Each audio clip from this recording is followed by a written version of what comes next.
Yes hello friends, this Jyoti Shukla. Welcome to Let's Study Basics with me. So friends, अभी हम यहाँ आज लगाने वाले हैं प्रैक्टिस सेट। ठीक है, आज जो प्रैक्टिस सेट रहने वाला है वो रहने वाला है हिस्ट्री का। तो देखते हैं कितना कुछ आपने तैयार कर लिया है। बेसिकली ये जो है टेस्ट है, इसमें 100 मार्क्स का क्वेश्चन है। इट मीन्स 90 मिनट की ठीक है टाइम ड्यूरेशन है। बट यहाँ पर मैं पूरा का पूरा नहीं कवर करने वाली हूँ। बेसिकली इसको मैं पार्ट वाइज करूँगी, अगर आपको अच्छा लगता है तो। ठीक है, तो चलिए आइए देखते हैं कि आप कितने क्वेश्चंस अटेम्प्ट कर पाते हो। ठीक है, तो फर्स्ट क्वेश्चन इज गिवन, मध्य पाषाण काल में पशुपालन के प्रमाण कहाँ से मिलते हैं? वीरभानपुर, लंगनाज, चोपनी, मांडो, आदमगढ़। देखो ये एंशिएंट हिस्ट्री का क्वेश्चन है, और अगर आपने एंशिएंट हिस्ट्री को अच्छे से पढ़ा है तभी आप इस क्वेश्चन का आंसर जो है वो सही से दे पाओगे। तो इसका जो आंसर होगा वो होगा आदमगढ़। फ्रेंड्स, आपको पता होगा कि आदमगढ़ जो है वो आपका 1964 में आरवी जोशी ने इसकी खोज करी थी। कहाँ पर पड़ता है? तो ये होशंगाबाद एमपी में पड़ता है। ठीक है, इसके साथ आते हैं भारतीय उपमहाद्वीप में कृषि के प्राचीनतम साक्ष्य प्राप्त हुए हैं। तो कृषि के प्राचीनतम साक्ष्य जो है वो लहुरा देव से मिलते हैं। आप जानते हो कि कालीबंगा तो आपके राजस्थान में मिलता है, तो राजस्थान में ऐसा कुछ भी देखने को नहीं मिलता है। ब्रह्मगिरी भी नहीं होगा, टोकवा भी नहीं होगा। लहुरा देव जो है वो उत्तर प्रदेश के संत कबीर नगर जिला जो है वहां पर पड़ता है। ठीक है, तो यहाँ पर जो है कृषि के प्राचीनतम साक्ष्य हमें देखने को मिलते हैं। नेक्स्ट आ जाते हैं सिंधु घाटी। सिंधु सभ्यता संबंधित है आदि ऐतिहासिक युग से, ऐतिहासिक युग से, प्राग ऐतिहासिक युग से या उत्तर ऐतिहासिक युग से। तो अगर सिंधु सभ्यता के बारे में देखोगे ना तो ये आद्य ऐतिहासिक से संबंध रखता है। आद्य ऐतिहासिक का मतलब होता है कि मतलब ऐसा इतिहास जिसके बारे में लिखित तो साक्ष्य मिलते हों, यानी लिखित प्रमाण तो हैं लेकिन उसको पढ़ा नहीं जा सकता है कि नहीं। तो हम क्या देखते हैं कि जब हम सिंधु घाटी सभ्यता के बारे में पढ़ते हैं तो वहाँ पर हमें लिखित तो मिलते हैं लेकिन हम उसको पढ़ नहीं पाए हैं, तो इसलिए हम इसको रखते हैं आद्य ऐतिहासिक युग में। आगे आ जाते हैं, मूर्ति पूजा का आरंभ कब से माना जाता है? तो देखो मूर्ति पूजा के बारे में अगर हम देखें तो हमें इंडस वैली सिविलाइजेशन में भी देखने को मिलता है, यानी सिंधु घाटी सभ्यता में भी। लेकिन उसको हम नहीं मानते हैं, या फिर जो आयोग भी मानता है तो वो मानता है मौर्य काल से, क्योंकि यहाँ से क्या हो जाता है, रेगुलर हो जाता है। अदरवाइज वैदिक काल में भी देखा जाए तो वहाँ पर भी मूर्ति पूजा नहीं होता था, यज्ञ वगैरह तो होता था, तो वो था। नेक्स्ट आते हैं सूची 1 को सूची 2 से मिलाइए। ये देखो बड़ा ही इंपॉर्टेंट क्वेश्चन है, बड़ा अच्छा क्वेश्चन है। हड़प्पा जो है बस्ती है और नदी है। आपको पता होगा कि कौन सा बस्ती कौन से नगर पे है। तो अगर आप देखो हड़प्पा तो बहुत ही फेमस है रावी नदी के किनारे, ये तो होप सो सबको पता होगा। कालीबंगा कहाँ पर है? राजस्थान में। और राजस्थान कहाँ पर? राजस्थान के पास में घग्गर नदी हमें देखने को मिलती है। लोथल जो है ये आपको गुजरात में देखने को मिलता है, और गुजरात में जो आपको देखने को मिलता है वो भोगवा नदी। और रोपड़ जो है वहाँ पर सतलज नदी हमें देखने को मिलती है। ठीक है, तो यहाँ पर आपका हो जाएगा, अगर आप मैच करो तो पहले का तीसरा, देखो यहाँ 3 ऑप्शन में दिया है, पहले का तीसरा नहीं 2 ऑप्शन में, पहले का दूसरा और दूसरे का दूसरा, ये देख लो। तो डी ऑप्शन जो है आपका सही हो जाएगा। और मैं मैच करना चाहता हूँ तो बी का दूसरा, ठीक है, सी का आपने पहला लगाया है, डी का आपने चौथा लगाया है। ठीक है, तो इस तरीके से हमारे क्वेश्चंस हो जाते हैं। आगे हम चलते हैं, निम्नलिखित वैदिक देवताओं में से किसे उनका पुरोहित माना जाता है?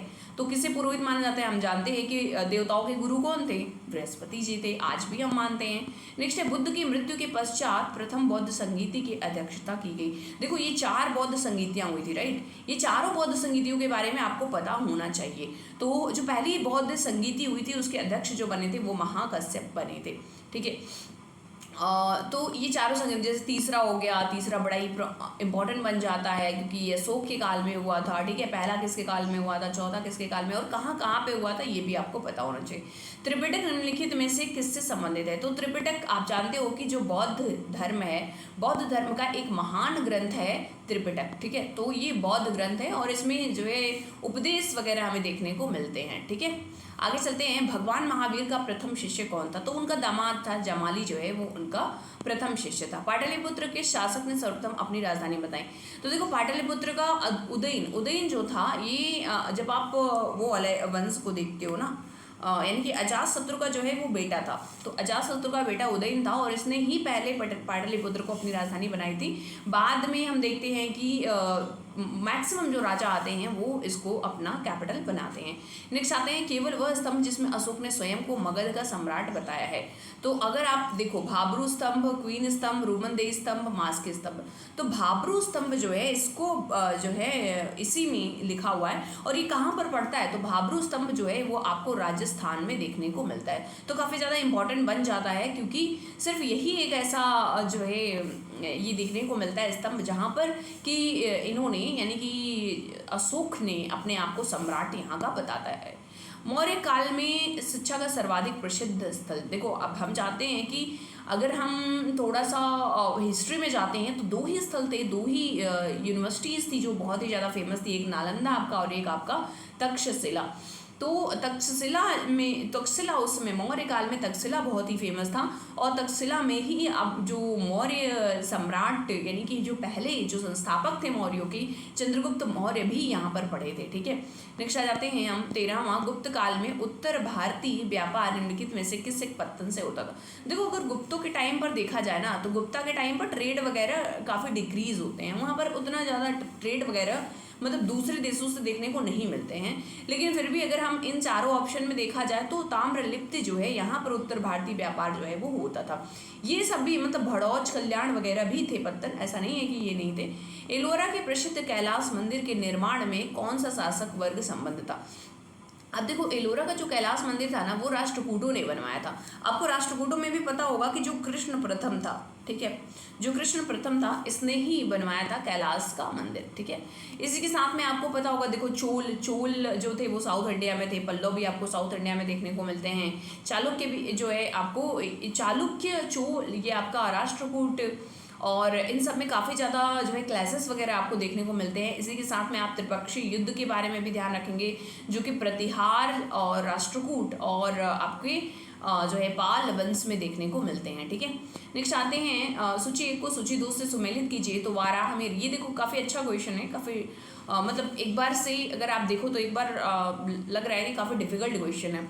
वाराहमिर, विशाखदत्त, शूद्रक, विल्हड़, तो इसमें अगर आप देखो तो जो विल्हड़ है ना, विल्हड़ की जो रचना है वो विक्रमांक देव चरित है। अगर आपको सभी नहीं पता है, सिर्फ डी वाला पता था तो भी आप आंसर कर सकते थे क्योंकि यहाँ पर देखो डी का पाँच सिर्फ एक ही ऑप्शन में है, तो यही हो जाएगा आपका आंसर। बाकी हम भी चेक कर लेते हैं। वाराहमिहिर की जो रचना थी वो आपकी वृहत संहिता है। क्या है? वृहत संहिता। और विशाखदत्त की जो है वो देवी चंद्रगुप्तम है।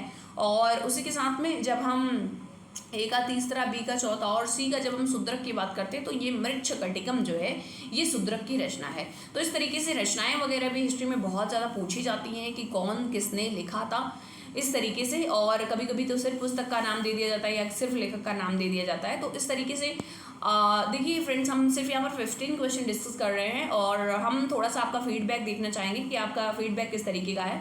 अगर आपको अच्छा लगता है तो मैं इसके जो 100 क्वेश्चन है सारे के सारे क्वेश्चन मैं यहाँ पर कराऊंगी और होप सो आपको ये 15 क्वेश्चन जो है वो काफ़ी अच्छा लगा होगा, आपको फ्रूटफुल लगा होगा।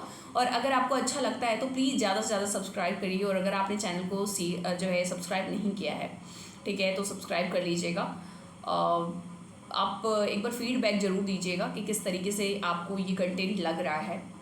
तो ओके, चलिए मिलते हैं किसी नए वीडियो में। Bye bye and take care.